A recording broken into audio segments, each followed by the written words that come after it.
있습니다. 오늘 새 예루살렘. 계수 1장 3절에 보니까 이 예언의 말씀을 읽는 자, 듣는 자, 그 가운데 행하는 자가 복이 있다고 그랬습니다.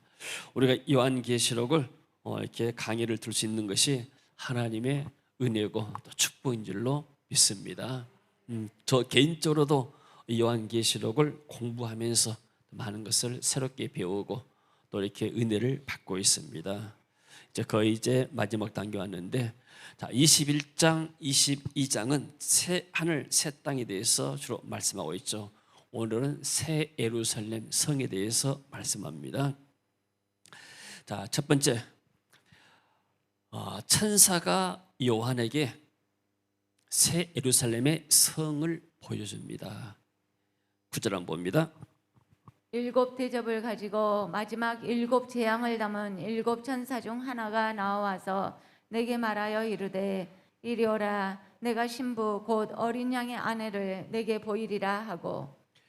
우리가 이제 하나님께서 성경을 통해서 계시하신 것, 말씀하신 것만 우리가 알 수 있고, 그 이상 너무나 우리가 상상해 가지고 천국이 이렇게 생겼다, 이렇게 생겼다, 그렇다 하다 보게 되면은 어떤 자신의 어떤 감정이나 생각이 들어서 있거든요. 그래서 유명한 칼빈 선생은 성경이 말한 때까지 가고 성경이 간 데까지만 가지 성경 밖을 넘어서지 마라, 이런 말씀을 했습니다. 그래서 우리가 천국에 대해서 굉장히 궁금한 것들이 많습니다. 과연 천국에서 우리가 천국 어떻게 생겼고, 그리고 거기서 우리가 어떤 삶을 살 것인가에 대해서 많은 궁금증이 있지만은, 그러나 성경이 계시하고 있는 그 부분만 우리가 알고 나머지는 가서 직접 우리가 천국 가서 하나님 인도를 받으면 될 줄로 믿습니다.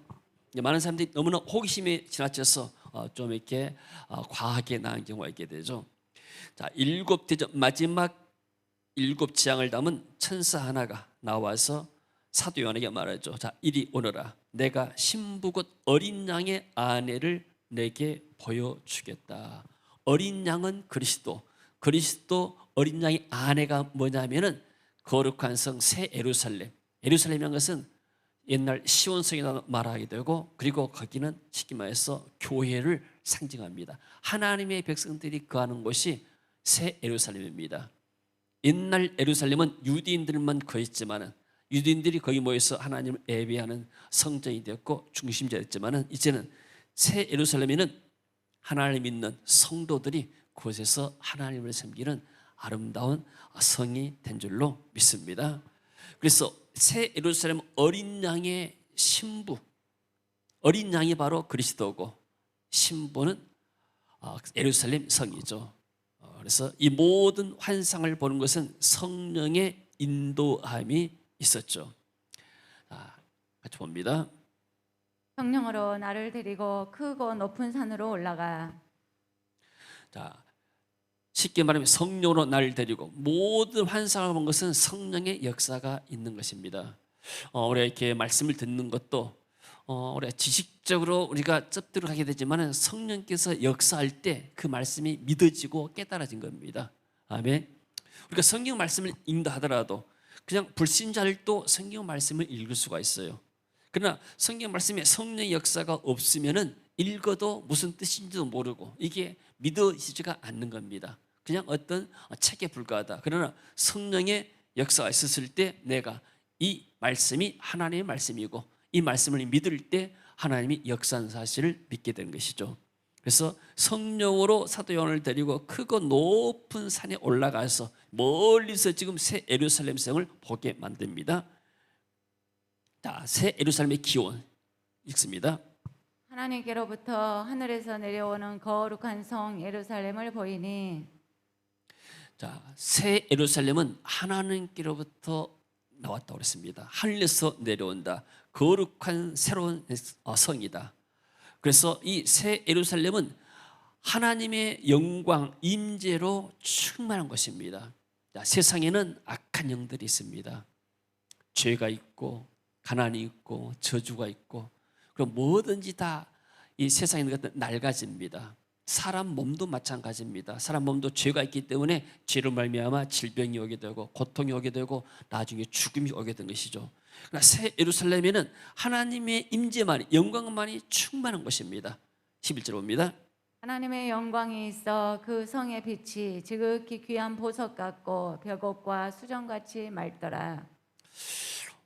전 63 빌딩을 들어가 보지는 않았습니다. 그런데 이제 차 타고 가게 되면 63 빌딩 높이 올라가지고 그 창문이 유리처럼 된 것 같아요. 그래서 햇빛이 쬐게 나면은 그것이 찬란하게 좀 빛나는 그런 모습 있지 않습니까? 지금 이 새 예루살렘이 나타나는데 그 보니까 하나님의 영광이 있어 그 성의 빛이 지극히 귀한 보석 같고 벽옥과 수정같이 맑더라. 깨끗하게 보입니다. 맑게 보이고, 그 다음에 그 성의 빛이란 말은 뭐냐면, 이 빛이 원래 헬라의 포스테란 말은 이 빛 자체가 아니가, 빛 자체란 말은 포스란 말인데 빛을 받아 반짝이는 물체입니다. 그러니까 빛이 난다. 쉽게 말하면은 여기에 쉽게 말해서 여기에 이제 유리창이 있는데 유리창에 빛이 난다. 왜냐하면 이 유리창에서 빛을 발한 것이 아니고 전등불이 왔기 때문에 불이 와서 반사된 것처럼 이 새 예루살렘 자체가 발광된 것이 아니고 하나님의 영광의 빛이 그것이 비치니까 거기서 이제 빛이 발산한다.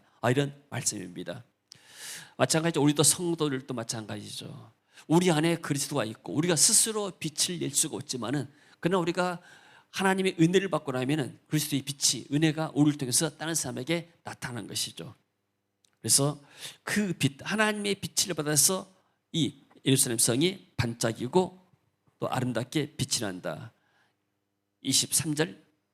그 성은 해나 달의 비침이 쓸데없으니 이는 하나님의 영광이 비치고 어린 양이 그 등불이 되심이라.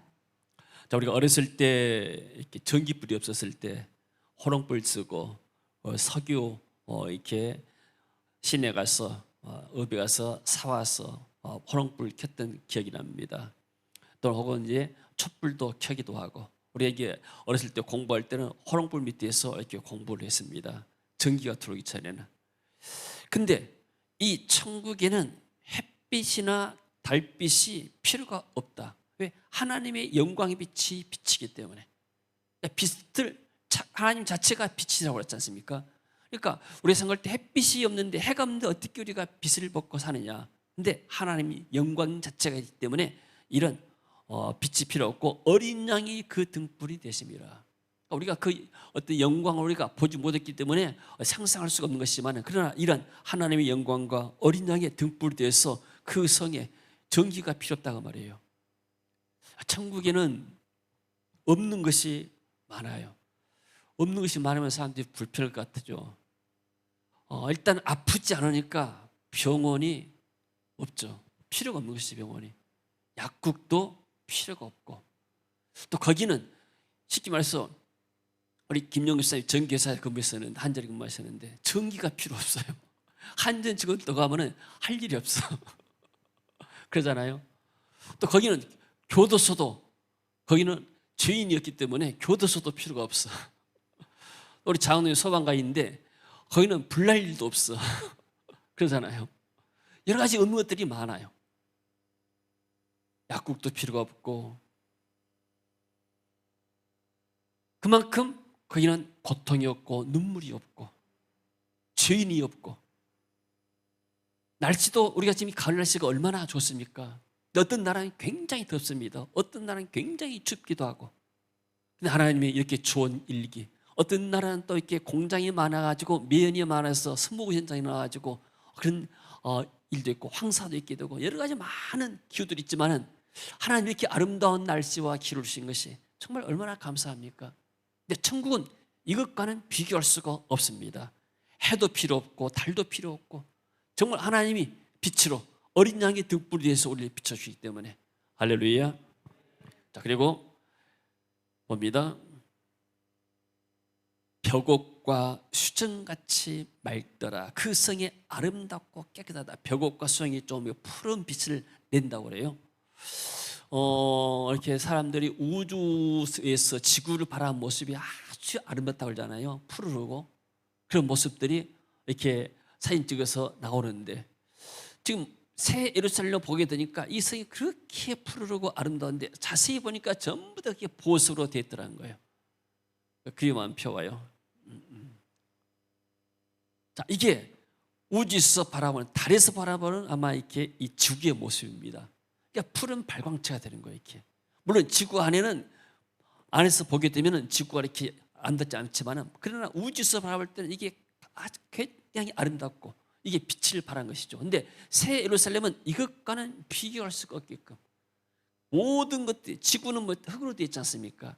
흙이나 돌이나 바다나 되어 있지만은, 거기는 새 예루살렘의 성이라는 것은, 거기는 하나님께서 그야말로 가장 각종 세상의 존귀한 것들로 다 채워졌기 때문에 아름답고 빛나는 이런 것이 우리의 처소가 되는 줄로 믿습니다.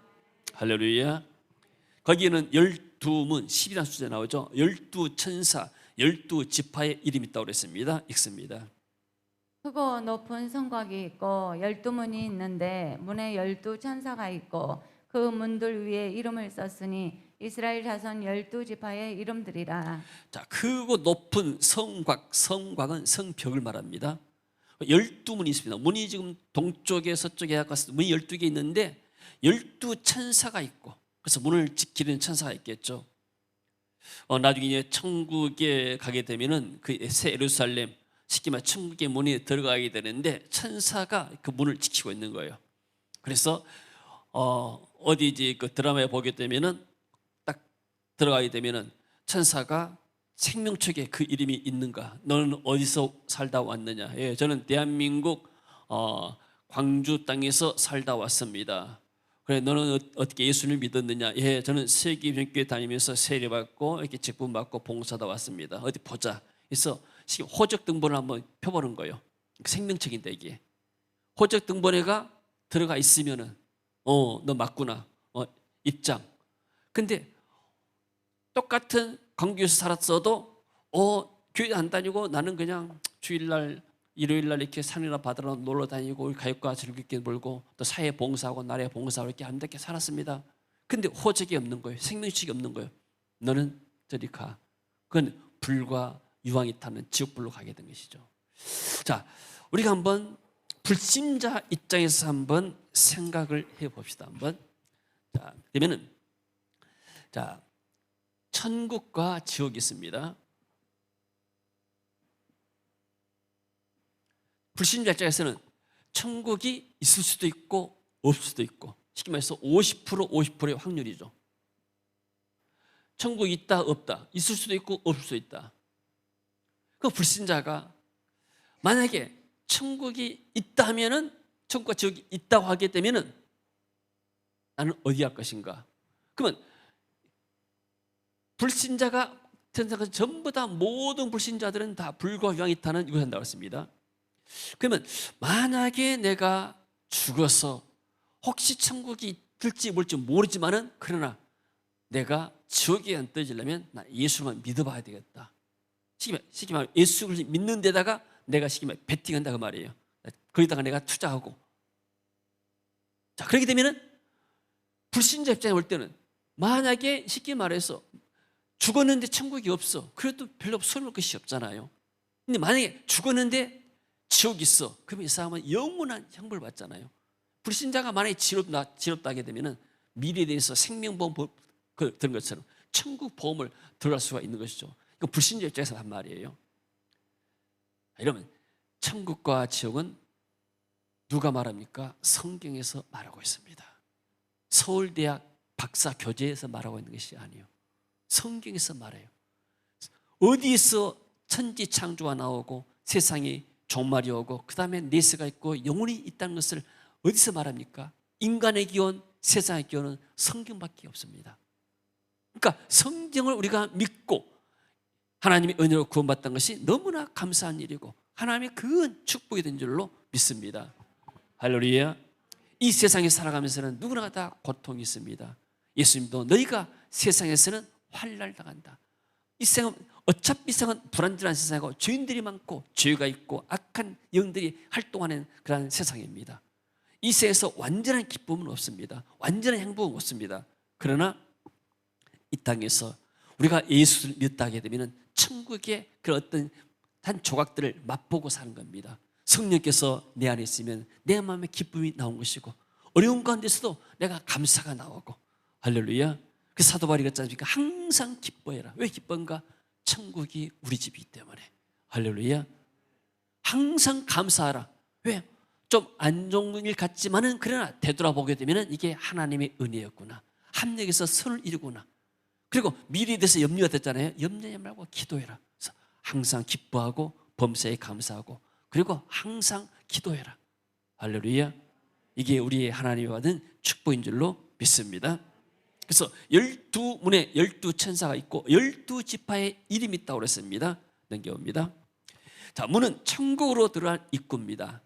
12지파, 택함 받은 영적 이스라엘 자녀가 들어가야 되는데 구약의 예루살렘에는 12지파가 그랬던 것처럼 마찬가지로 천국에도 12지파, 영적인 이스라엘 백성이 들어간 것이죠. 자, 그리고 동쪽의 셈은, 북쪽의 셈은, 남쪽의 셈은, 서쪽의 셈문이다. 문이 사면에 세 개씩 있다고 그랬습니다. 이것은 뭐 동서남북 세계 모든 만민들이 누구든지 다 예수 그리스도를 믿으면 구원을 받겠다는 그런 사인이고 편인 줄로 믿습니다. 자, 그리고 그 성의 성곽에는 12기초석이 있고, 자, 우리 주춧줄을 놓게 되면 그냥 보통 이렇게 돌로 놓지 않습니까? 그 위에 어린 양의 12사도의 12이름이 있더라. 자, 구약에는 12지파, 신약에는 12제자, 사도. 이것은 뭡니까? 구약교회, 신약교회. 그래서 구약과 신약의 모든 교회들이 거기에 모였단 말이죠. 그래서 교회는 12사도들이 증거한 그리스도의 복음 위에 세워졌습니다. 예수님께서 말씀했죠. 내가 또 내게 이르노니 너는 베드로라. 내가 이 반석 위에 내 교회를 세우겠니 음부의 권세가 이기지 못하리라. 사도 바울의 주는 그리스도시요 살아계신 하나님의 아들이십니다. 이 신앙의 고백터 위에, 그 복음 위에 하나님께서 교회를 세웠다고 약속하셨습니다. 그리고 사도 바울이 이렇게 표현하죠. 너희는 사도들과 선지자들의 터 위에 세우심을 입은 자라. 그리스도 예수께서 친히 모퉁이 돌이 되셨느니라. 그래서 교회는 예수의 모퉁이 돌, 그리고 그리스도의 12제자의 사도의 그러한 이 터 위에 교회가 세워졌습니다. 그래서 주춧돌이, 천국의 주춧돌이 12주춧돌, 그 이름이 쓰였다고 기록했습니다. 여러분, 세상에서 어떤 사람이 가장 성공한 사람일까요? 세상에서는 높이 올라간 사람. 자, 대한민국에서 가장 출세한 사람 뭐냐면 대통령 하지 않겠습니까? 가장 높은 자리에 통치권이 있기 때문에. 그러면 대선이 앞두는데 대선 앞두고 지금 후보들이 나와서 이렇게 토론하고 막 그러는데 가장 높은 자리에 그 사람을 이렇게 날마다 텔레비에 나오고 자기 말 한마디면 한국에 있는 모든 것들이 다 움직이고 얼마나 큰 권세가 있습니까? 그리고 돈이 가장 많은 사람, 뭐 재벌들 또 뭐 큰 기업의 회장들 이런 사람들이 가장 성공한 사람이라고 꼽습니다. 그러나 이 사람들이 잠깐 이 세상에서의 상 가운데서 어떤 이 권세와 부를 누리지 하나님 나라 가서 보게 되면은 기준이 뭔가? 이 사람이 하나님을 믿었는가? 예수 그리스도의 십자가로 해서 속죄함 받았는가만 이게 기준이 됩니다. 아무리 센 권세자들도 하나님을 안 믿었으면 그 영혼은 지옥에 나가게 떨어진 것이죠. 아무리 세상에 부가 많아도 돈이 많아도 복음을 모르고 예수님을 안 믿게 되면 그 사람은 하나님 앞에 구원받을 수 없고 이 새 예루살렘에 들어갈 수가 없습니다. 세상 것은 잠깐입니다. 사람들이 잠깐 때문에 영원한 것을 놓치게 되죠. 그것이 어떤 면에서는 걸림돌입니다. 그래서 예수께서 말씀했죠. 부자가 천국 들어가기가 얼마나 어려운지 아냐. 차라리 낙태가 바늘기로 들어간 것이 더 쉽다. 왜요? 부자가 생기면은, 돈이 생기면은 마음의 교만이 들어오고 높은 권세에 올라가잖아요. 자기도 모르게 권력에 토치돼 버려요. 자기도 모르게. 그래서 하나님도 모르게 되고 또 자기 맛대로 이렇게 하다가 망하는 것이죠. 그래서 제가 볼 때는 이 세상에서 역사 이래로 가장 예수 믿으러 성공한 사람이 12제자가 아니겠느냐. 아멘. 왜요? 12제자 이름이 참 확실하게 구원받은 사람들이고 천국의 새 예루살렘의 문에가 자기 이름이 써져 있는 거예요. 여러분, 요즘 뭐 교패를 붙이기도 하고 또 집에다가 이렇게 옛날 명함을 붙였어요. 명함이 아니고 문필을 붙였어요. 지금은 잘 안 붙이잖아요. 이 집이 누구 집이다. 딱 문표가 붙어 있어요. 천국에 지금 쉽게 말해서 그 주춧돌에 문패가 붙었는데 여기는 베드로, 요한, 야고보 뭐 이런 식으로 이름이 붙였다 그 말이에요. 얼마나 영광스럽겠어요. 할렐루야. 우리는 이 땅에서 모든 것을 다 누리고 살 수가 없고 또 그렇게 하나님 앞에 은혜를 입지 못했습니다. 우리가 다 모두가 다 왕의 아들로 태어나지도 않았고 재벌의 아들도 태어나지 않았습니다. 세상은 불공평해 보일 수 있지만은 그러나 우리가 천국에서 영광을 누릴 수 있는 기회를 우리가 붙잡았어요. 하나님이 그런 은혜를 주신 줄로 믿습니다. 그 다음 봅니다. 15절. 내게 말하는 자가 그 성과 그 문들과 성곽을 측량하려고 금 갈대자를 가졌더라. 자, 새 예루살렘 성에 측량하는데 과연 그 크기가 높이가 얼마나 되는가? 그래서 여기에 보게 되니까 이 성의 측량은 하나님 나라에서 하나님과 함께하는 성도들의 영광과 축복이 얼마나 큰가를 지금 보여주기 위해서 이 성전 측량을 한 것입니다. 자, 금 갈대자, 원래 갈대가 이렇게 반듯하기 때문에 이게 자로 측량하는 자로 많이 쓰였는데 이 갈대자가 뭔데 금으로 만든 거예요. 금은 불변의 속성입니다. 그래서 이 측량은 완전하고 영원하다. 그것을 지금 표현하고 있습니다. 그리고 16절. 그 성은 네모가 반듯하여 길이와 너비가 같은지라 그 갈대자로 그 성을 측량하니 12,000 스타디온이요 길이와 너비와 높이가 같더라. 자, 네모가 반듯하다, 정사각형, 영어로 스퀘어라고 말하죠. 이것은 균형과 안정이 되어 있고 흠이 없는데, 근데 왜냐하면 길이와 넓이가 보게 되니까 이렇게 반듯하면서 2,200km. 여기서 광주에서 서울까지 한번 400km 못 되죠. 350km 되나요? 근데 400km 잡고 4, 6에 24, 약 강주에서 서울에 한 4배, 5배, 6배 정도, 6배, 7배 정도 그러한 길입니다. 그러면 지구 전체로 볼 때는 그렇게 큰 것은 아닙니다. 그래서 어떤 면에서는 이것은 완전한 것을 말합니다. 자, 10,200 스타디온. 스타디온은 어떤 측량의 어떤 단위입니다. 12라는 것은 완전수입니다. 12제자, 12지파. 그리고 1,000은 충만하다 해서 만수입니다. 꽉 찼다 그 말이에요. 10의 세제곱은 무수히 많은 수로 그 성의 완전함과 완전함을 상징적으로 지금 말해주고 있습니다. 그래서 14만 4천도 마찬가지입니다. 하나님의 백성들을, 완전한 하나님의 백성들을 표현할 때 14만 4천 표현한 것처럼 144가 그런 의미가 있습니다. 자, 17절에 그 성곽을 측량함에 144규빗, 성벽입니다. 성벽의 두께가 약 65m. 보통 이렇게 성벽의 두께가 얼마나 큰지 우리가 이렇게 상상이 안 되죠. 사람의 측량 곧 천사의 측량, 천사가 했는데 사람의 알아듣기 쉽게끔 사람의 측량으로 됐다, 그 말이에요. 자, 그리고 봅니다. 그러면 이 새 예루살렘의 건축의 재료가 무엇인가? 성벽 전체가 벼곡. 이렇게 건축하시는 분들이 외장할 때 뭐 타일 붙이고 여러 가지 공법들이 있게 되는데 뭐 대리스도 붙이고 하는데 대리스도도 비싸는데 얘는 그야말로 성벽 전체가 벼곡이고 성은 맑은 유리 같은 순금, 정금이죠. 정금이고 순금이고. 그래서 그 성곽은 벽곡, 자스퍼라고 하는데 쌓였고 그 성은 정금, 아주 순수한 푸어 골드, 순수한 것인데 맑은 유리 같더라. 그러니까 건물이 굉장히 쉽게 말해서 그 성이 아름답다, 그걸 표현하고 있습니다. 자, 성곽의 기초석은 12보석으로 되어 있습니다. 그게 이제 12보석이 19절에서 좀 나오는데 읽어봅니다.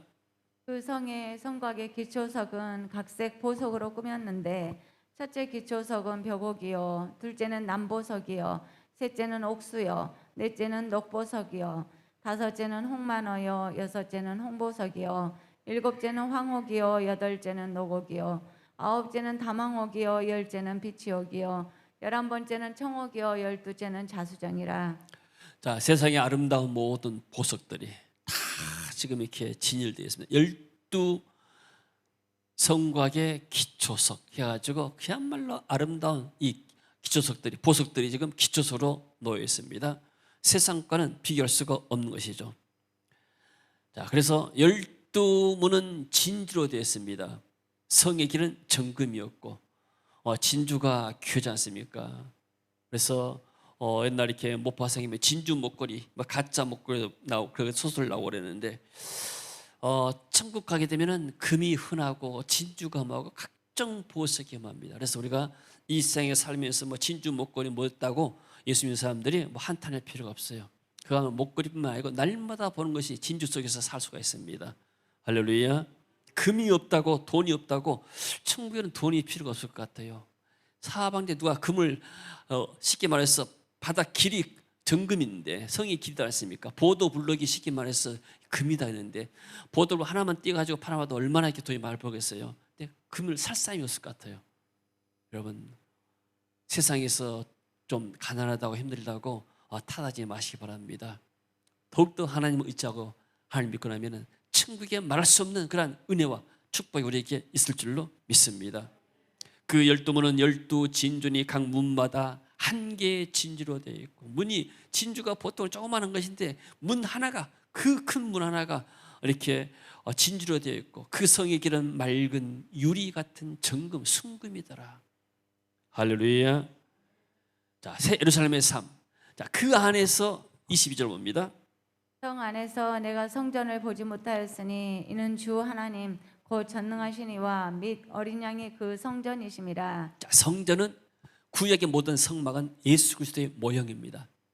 십자가를 피를 통해서 우리가 하나님 만날 수가 있다. 그 모형입니다. 짐승을 잡고 그리고 거기서 피를 뿌리고 나서 속죄함 받고 또 제사장이 지성소 가서 하나님을 만나는 것입니다. 근데 그 성전의 실체가 그리스도고 하나님이기 때문에, 쉽게 말하면 우리가 이 땅에서 성전은 쉽게 말해 사진과 똑같은 거예요. 사진만 보고 있다가 나중에 실체, 그 사진의 실체를 보게 되니까 사진이 필요가 없는 것이죠. 그래서 성전의 실체가 대신 그리스도와 함께하기 때문에 더 이상의 성전이 필요 없고, 전능하신 하나님이, 어린 양이 성전이 되죠. 성전에서 하나님과 우리가 뭡니까? 성전의 의미는 하나님의 임재를 느끼고 하나님 만나는 곳입니다. 하나님의 은혜를 누린 것이죠. 그래서 그런 기능들이 이제 교회 예배 가운데 그런 기능들이 있습니다.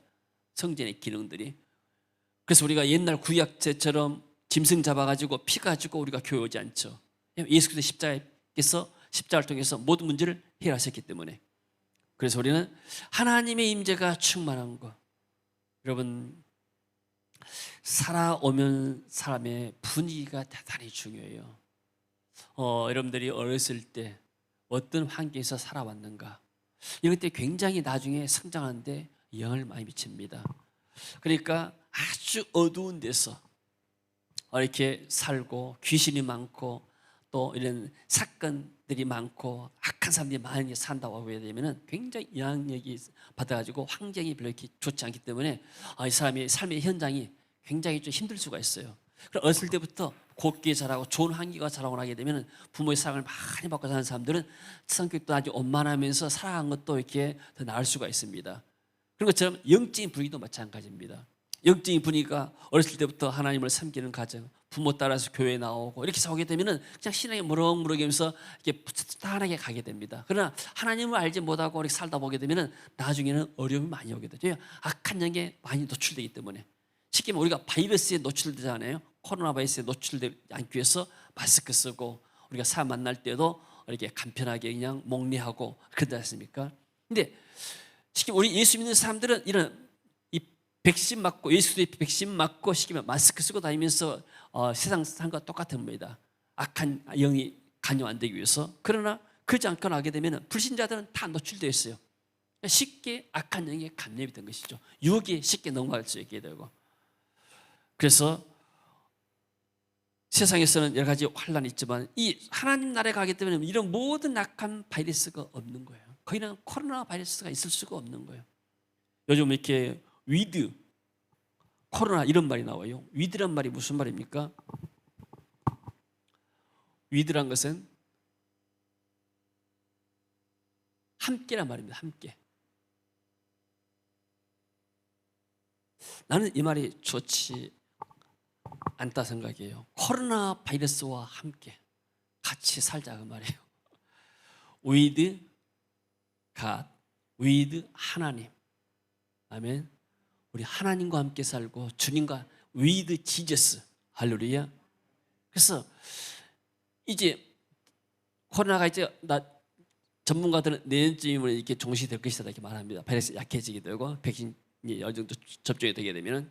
그런데 우리가 악한 바이러스와 함께할 이유가 없는 거예요. 바이러스는 퇴치의 대상이지. 이제 어떤 편의상 나라에서 그렇게 표현한 것뿐이지. 바이러스를 이렇게 더 이상 우리가 이렇게 격리하고 뭐하고 그런 것이 아니고 같이 이제 소멸되면서 독감처럼 먹이게 되고 이런 식으로 가다 그런 말이 의미는 아는데, 그러나 with 코로나가 아니고 with Jesus, with 하나님. 아멘. 우리는 주님과 같이 가야 돼요. 천국에는 with 코로나가 없어요. 항상 주님과 함께하는 그것이 바로 천국이 된 줄로 믿습니다. 할렐루야. 그 성에는 해도 필요 없고 달이 필요 없다. 23절. 그 성은 해나 달의 비침이 쓸데없으니 이는 하나님의 영광이 비치고 어린 양이 그 등불이 되심이라. 아까 우리가 봤죠. 해와 달이 필요 없는 하나님의 영광이 충만한 것. 그야말로 우리가 상상이 안 되는 그러한 모습을 지금 사도 요한이 봤습니다. 이 모습이 이사야가 벌써 예수 모시기 700년 전에 예언해 놓았어요. 읽어볼까요? 다시는 낮에 해가 내 빛이 되지 아니하며 달도 내게 빛을 비추지 않을 것이요 오직 여호와가 내게 영원한 빛이 되며 내 하나님이 내 영광이 되리니. 700년 전에 예수님이 오시기 전에 이사야가 예언한 것인데, 사도 요한이 봤을 때, 사도 요한 700년 후에 사도 요한이 또 성령에 이끌려서 이 천국의 환상을 봤는데 똑같더란 말이에요. 얼마나 신기합니까? 이사야가 말했어요. 낮의 해가 내 빛이 안 될 것이다. 달도 내게 비치지 않을 것이다. 오직 여호와가 내게 영원한 빛이 될 것이다. 내 하나님의 영광이 될 것이다. 할렐루야. 얼마나 성경이 위대하고 얼마나 정확합니까? 해는 더 이상 낮을 밝히는 빛이 아니다. 이런 말 할 때 그 당시의 사람들은 도저히 이해가 안 됐을 거 아니에요. 그저 뭐 선지자가 하는 말이겠지 생각하고, 달도 더 이상 밤을 밝히는 빛이 아니다. 오직 주께서 너의 영원한 빛이 되시고 하나님께서 너의 영광이 되실 것이다. 할렐루야. 그래서 20절 20 후에도 마찬가지로 이런 영광들이 계속 나옵니다. 이사야서 60장 20절 한번 볼까요? 한번 성경 한번 펴보세요. 너무나 이렇게 놀라운 말씀이 있죠. 21절이니까 내 백성이 다 의롭게 되어 영원히 땅을 차지하니, 새 예루살렘 말하죠. 그들은 내가 심은 가지요 내가 손으로 만든 것으로서 나의 영광을 나타낼 것이다. 하나님의 영광을 나타내죠. 그 작은 자가 천명을 이루겠고 약한 자가 강국을 이룰 것이다. 이 땅에서 약하고 작은 자지만은 그러나 천국에서는 아주 강한 자가 될 것이다. 할렐루야. 때가 되면 나 여호와가 속히 이루리라. 이런 날이 올 것이라고 이사야서도 분명히 예언을 했습니다. 그러니까 사도 요한이 봤던 것이 구약의 다 내용들이 근거가 있습니다. 그래서 성경은 성경으로 해석하고 성경으로 풀게 된 것이죠. 자, 그다음에 봅니다. 그래서 만국이 그 빛 가운데로 다니고 유대인만 된다고 하지 않았어요. 14만 4천 유대인 그 사람만 다니는 거 하지 않았어요. 12지파만 다닌다. 만국이 하나님의 영광의 빛으로 다닌다. 그 땅의 왕들, 땅의 왕들이라는 것은 1000년 동안 지상에서 그리스도와 더불어서 왕노릇하고 천상에서 그리스도와 더불어 왕노릇하는 성도들을 말한다고 신학자들이 말합니다. 땅의 왕들이 자기 영광을 가지고 그리로 들어. 자기 영광이 무엇일까요? 이 땅에서 주님 위해서 봉사했던 것들, 충성했던 것들, 그것이 바로 상급이 되고 영광이 된 줄로 믿습니다. 할렐루야. 어떤 이제 이렇게 오늘 만났는데, 이번에 이제 그 사모님이 뭐 지금도 이렇게 연세가 많이 드시는데도 뭐 일을 하시면서 강의를 다니고 이렇게 하신다고 그래요. 그래서 참 이렇게 훌륭하신 분이다 생각했습니다.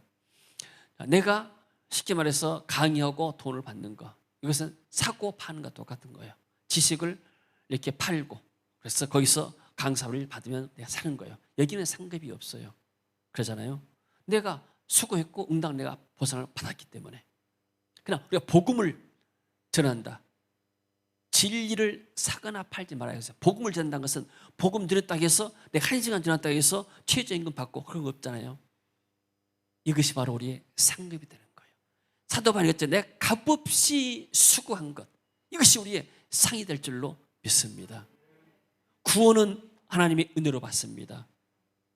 그러나 상급은 내가 하나님 믿음으로 행했던 모든 것들, 이것이 바로 장차 우리의 상급이 되고 우리의 영광이 될 줄로 믿습니다. 내가 전도했던 영혼들, 내가 주님을 섬겼던 일들, 이것들이 우리의 상급이 되고 영광이 될 줄로 믿습니다. 그래서 이름도 없이 빛도 없이 섬기지만은, 그러나 나중에 천국에 가게 되면 모든 것이 다 드러납니다. 내 세상에 올 때 이 사람이 별 볼 일이 없는 걸 생각했는데 천국에 가서 그 사람의 삶의 스토리를 보니까 이 사람이 굉장히 간증 있는 사람이구나. 복음을 위해서, 주님을 위해서 이렇게 수고한 사람이 있고 남몰리게 어려움을 당하면서도 이겨냈구나, 이긴 자가 되었구나, 승자가 되었구나. 그것을 우리가 알 수가 있습니다. 그것이 바로 그 사람의 영광이에요. 할렐루야. 보통 이제 올림픽 가서 금메달 따가지고 오게 되면 그 영광이 그 사람 죽을 때까지, 죽고 나서도 그 영광이 가잖아요. 손기정 선수가 어디 이렇게 몬트리올 어디 가서 이렇게 금메달 마라톤에서 따왔다 해가지고 그 영광이 지금도 이렇게 역사도 남고 책에도 남지 않습니까? 우리의 영광이 무엇일까요?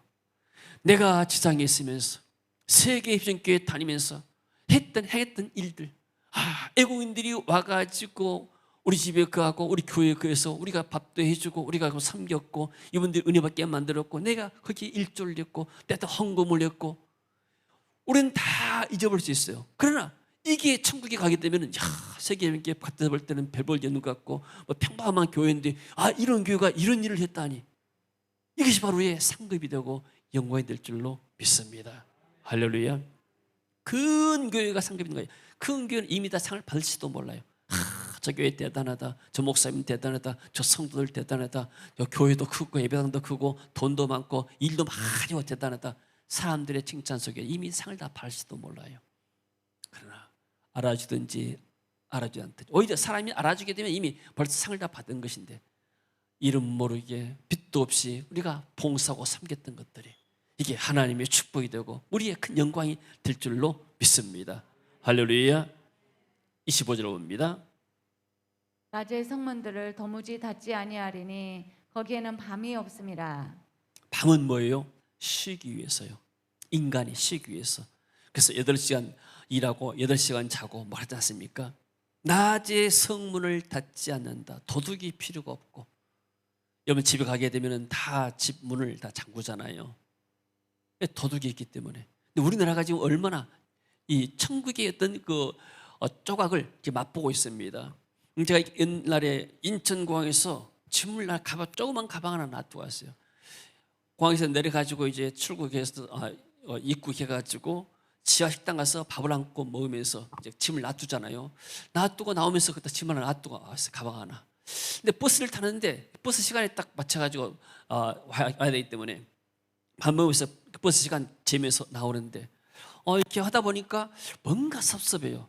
차에서 타면서 또 보니까 이 가방을 하나 더 끌고 와야 되는데 안 끌고 온 거예요.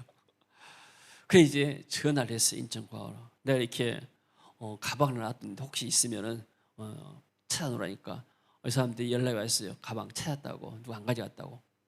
식당에 놔뒀는데 안 가져가고, 어쩔 때는 또 버스 타는 데다가 이렇게 놔두고 또 안 실 때도 있게 되고, 그래도 안 가져가요.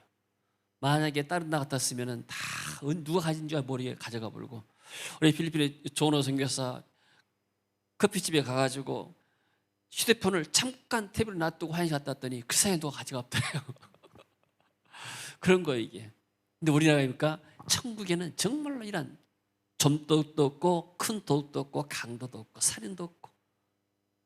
여러분 사람들을 만나면은 악한 사람들을 만나면 피곤하고 힘들잖아요. 여러분 좋은 사람들을 만난 것이 축복입니다. 할렐루야. 교회 안에서 성도들 간의 아름다운 교제, 성령 안에서의 교제가 가장 큰 축복이 된 줄로 믿습니다. 악한 사람들을 만나고 나서 하면 스트레스 받게 되고 고통받게 되고, 그 사람들이 악한 영에 시달리고 힘들기 때문에 다른 사람을 힘들게 만드는 거예요. 근데 그 사람이 편안하게 되면 다른 사람에게 시비 걸 이유가 없는 것이죠. 그래서 천국에는 성문이 도무지 닫지 아니한다. 안전하고 자유가 있고 거기는 밤이 없다. 밤은 뭐예요? 어떤 상징적으로 고통이 있고 슬픔이 있고 어두운 밤이라 그러잖아요. 슬픔의 밤이다 되고 밤이 지나고 나게 되면 반드시 새벽이 다가온다. 그래서 그런 것처럼 밤이라는 것은 어둠, 슬픔을 생각하는데 밤이 왜 필요한가? 안식해야 되기 때문에, 쉬어야 되기 때문에 인간이 피곤을 해야 되는데 밤이 필요해서 피곤하지 않기 때문에. 천국에서 우리가 뭐하고 살까요? 글쎄요, 우리가 지금 성경에 나오는 것은 하나님을 찬양하는 것, 하나님을 예배하는 것. 그래서 우리는 세상에서는 여러 직업이 있습니다. 의사도 있고 약사도 있고 교사도 있고 다 있지만은 천국에서의 주 업무, 우리의 할 일은 서비스, 하나님을 섬기는 것, 하나님을 예배하는 것이 주된 업무가 될 것으로 생각이 되어집니다. 할렐루야. 그래서 우리가 천국에서 예배만 하게 되면 그 지루할 것 아닌가. 여러분들 교회에서 하나님을 찬양하고 기도하고 말씀 듣는 것이 지루합니까? 천국이 지루할 거예요. 그러나 내가 교회 가서 예배 듣는 것이 즐겁고 기도 소리 듣는 것이 즐겁고 찬양하시 즐겁고 기쁨이 된다. 천국에서 기쁨을 우리가 맛보고 있는 겁니다. 할렐루야. 그래서 교회가 마찬가지로 이 예배가, 여러분들 우리 교회 예배가 좀 이렇게 그냥 어떤 보통 전통적인 교회 예배와 좀 달라요. 다른 것이 아니고 이렇게 예배 순서 같은 것들이 좀 이렇게 다른데, 저는 예배의 개념이 뭐냐면은 신령과 진정으로 말씀의 역사, 성령의 역사가 있어야 예배가 진짜 예배가 된다. 그래서 예배가 우리 장로교, 한국의 장로교 예배가 다 모든 나라가 그렇게 된 것이 아니에요. 장로교 예배가 다르고 침례 예배가 다르고, 미국에서 루테란 교회 예배를 가보니까 완전히 천주교식으로 드리더라고요. 또 이렇게 현재 인도네시아, 필리핀, 여러 방글라데시 여러 나라 예배들이 다 달라요. 예배 형태 가지고 이게 맞다 틀리다 말하면 안 되는 거예요. 근데 내가 경험해 볼 때, 쭉 하면서 볼 때 어떤 예배인가? 성령이 역사하는 교회. 성도들 일주일에 한 번 와서 예배 드리잖아요. 1시간 예배 드리잖아요. 그래서 우리 교회는 1시간 반쯤 드리게 되는데, 그나마 많아도 그 잠깐 동안에 예배하는 시간에 하나님의 임재를 누려야 돼요. 하나님의 은혜를 받아야 되죠. 근데 어떤 천주교처럼 이렇게 앉았다 섰다 하면서 이렇게 습관적으로 드리는 그 형식적인 미사가 되어버린다. 하나님 만나는 것이 없다. 요즘은 천주교일지 모르지만은 그렇게 되게 되면 습관적이고 형식이 되게 되면은 내 안에 말씀의 역사, 성의 역사가 없는 거예요. 그냥 습관적으로 참여하고 보고 예배 보고 나오는 거예요, 이게. 그래가지고 무슨 내가 은혜를 받겠습니까? 무슨 신앙생활을 하겠습니까? 짧은 1시간 오더라도 붕해처럼 하나님의 은혜를 충만히 받고 가고, 그래야 내가 영적으로 힘을 얻는 겁니다. 할렐루야. 여러분 다 차를 타고 다니죠. 차를 타다 보면 이렇게 기름이, 오일이 떨어지게 되면, 가스가 떨어지고 나게 되면 다시 또 차를 내야 되잖아요. 기름을 내야 되잖아요. 마찬가지로 우리가 살다 보면 성령이 충만하다가 주일에 와서 어디서 영적인 성령의 그런 기름을 부음을 받겠습니까? 교회 와서 받는 거예요. 예배를 통해서 받는 거예요. 그것이 가장 유일하잖아요. 근데 이 예배 시간이 영적으로 죽어 있다, 사라지지 않다 하게 되면 신앙이 영적으로 다 죽고, 그러다 보면 인문주의가 나게 되고, 이게 세상의 어떤 사교 집단과 똑같은 것이 되고 클럽이 되어본 거예요. 그래서 죽은 교회들이 많습니다.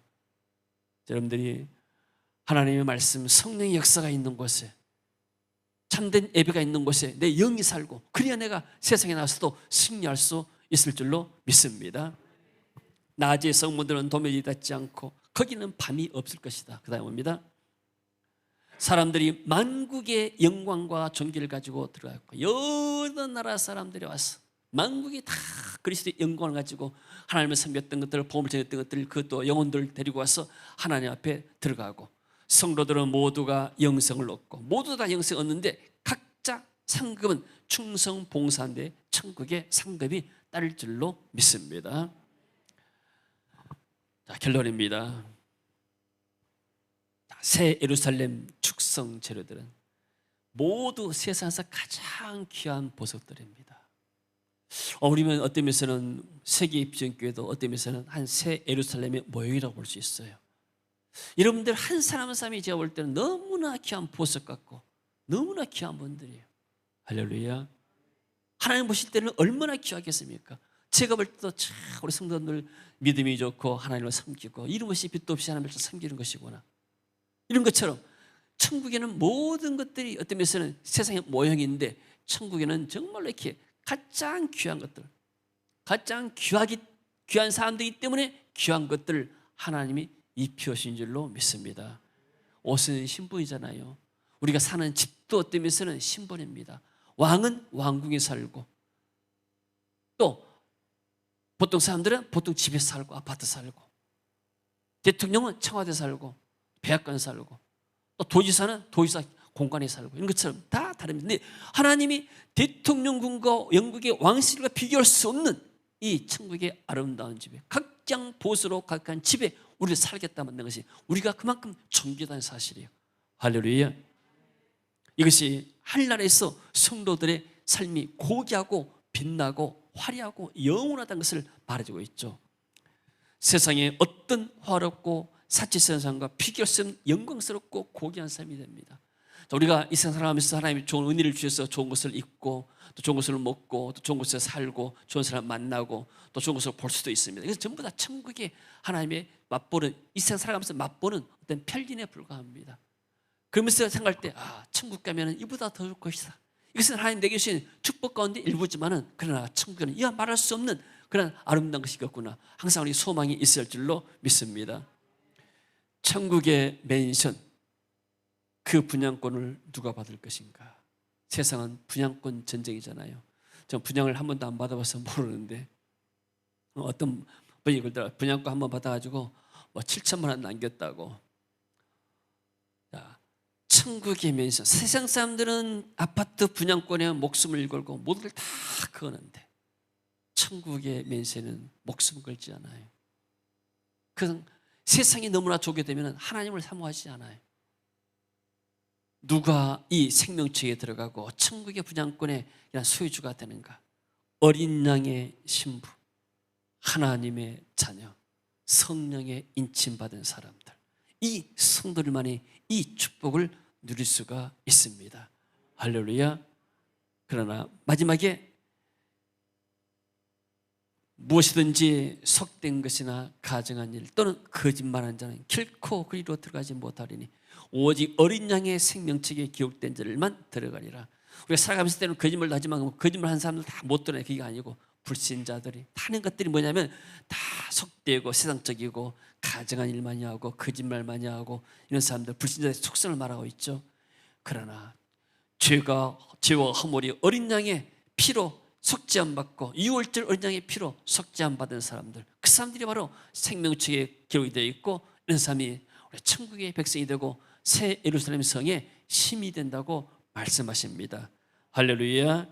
그래서 우리는 장차 하나님이 예비하신 황금길을 가게 될 줄로 믿습니다. 우리 찬송가도 그런 찬송가 있어요. 근거문고 맞추어서 참송가를 다닌다. 자, 영화롭게 시온 성문 들어가. 시온 성이 뭐예요? 새 예루살렘 말이에요. 흰 옷 입고, 흰 옷 입으면 물다 있잖아요. 흰 옷이라는 것은 죄수함 받고 의의 옷을 말합니다. 예수 그리스도 옷 입고 황금길을 다니며, 길이 뭐예요? 황금길이에요. 세상에 아스팔트 보도 부르기 이렇게 말하지만, 그러나 세상과 비교해서도 황금길을 다니고, 거기서 그다음에 금고문고 맞추어서 새 노래를 부를 때, 거기도 모든 것이 다 거기는 기본이 금인 것 같아요. 세상에서는 뭐 금 이렇게 도금하고 그러지만은 기본이 금이고, 세상 고생 모두 잊어버리리. 할렐루야. 나의 주 나의 주를 내가 그의 곁에 서서 배우며, 나의 주 나의 주를 손에 못자국을 보아 알겠네. 할렐루야. 여러분, 우리는 이 땅에 잠깐 살지만은 이 땅을 살고 나게 되면 영원한 하나님 위해서는 새 예루살렘 성이 있다는 사실입니다. 낙심하지 마시고 절망하지 마시고, 어떤 어려움이 있다 하더라도, 지금 뭐 불필요한 것이 있다 하더라도 천국 가게 되면 우리는 불필요한 것이 없고, 그리고 이 땅에서 하나님이 우리에게 기도를 했습니다. 너희가 구할 것을 하나님께 아뢰라. 할렐루야. 염려하지 말고 모든 일을 다 기도함으로 감사함으로 이렇게 아뢰라. 그러면 모든 지가 뛰어난 하나님의 평강이 그리스도에서 너의 생각감을 지키시리라. 하나님이 우리의 마음에 성령을 주시고, 성령을 통해서 마음에 평안 주시고 은혜 주신 것이 감사하고, 남은 여생 우리가 이 땅에서 뭐 할 것인가? 하나님의 영광을 바라본다면 내가 천국 갈 때까지 무슨 일이다 하나님을 섬기다 할 것인가? 하나님을 예배다 할 것이다. 나는 다른 걸 할 수 없으니까 기도로서 하나님을 섬기고 교회를 섬기고 성도를 섬기다 할 것이다. 나는 육신의 몸을 가지고 건강한 몸을 가지고 하나님을 섬기다 할 것이다. 하나님께서 각자 맡겨진 그러한 은사가 있고 은혜가 있고 사명이 있을 줄로 믿습니다. 맡은 일에 충성한 자, 또 맡긴 일에 죽도록 충성하게 되면 하나님이 생명의 미를 주신다고 약속했습니다. 하나님의 은혜가 충만한 한 주간 되시길 주의 이름으로 축원합니다. 하나님 은혜를 감사드립니다. 억만가지 죄악 때문에 영원히 멸망받아야 할 저희들을 그리스도의 십자가를 통해서 피를 통해서 구원받게 하시고 하나님 나라의 소망을 삼고 저 새 예루살렘 성을 향해서 나가시도록 축복하시니 감사합니다. 남은 삶이 우리의 성령이 충만하고 성령의 인도받아서 하나님을 기쁘시게 하고 하나님의 영광을 위한 삶이 되게 하시고 하나님께서 우리 세계에게 맡기는 귀한 사명을 잘 감당해서 하나님께 이로와 칭찬받는 복된 성도들로 주님 축복하여 주옵소서. 예수님 이름으로 기도합니다. 아멘. 자, 일어서서 주가 맡긴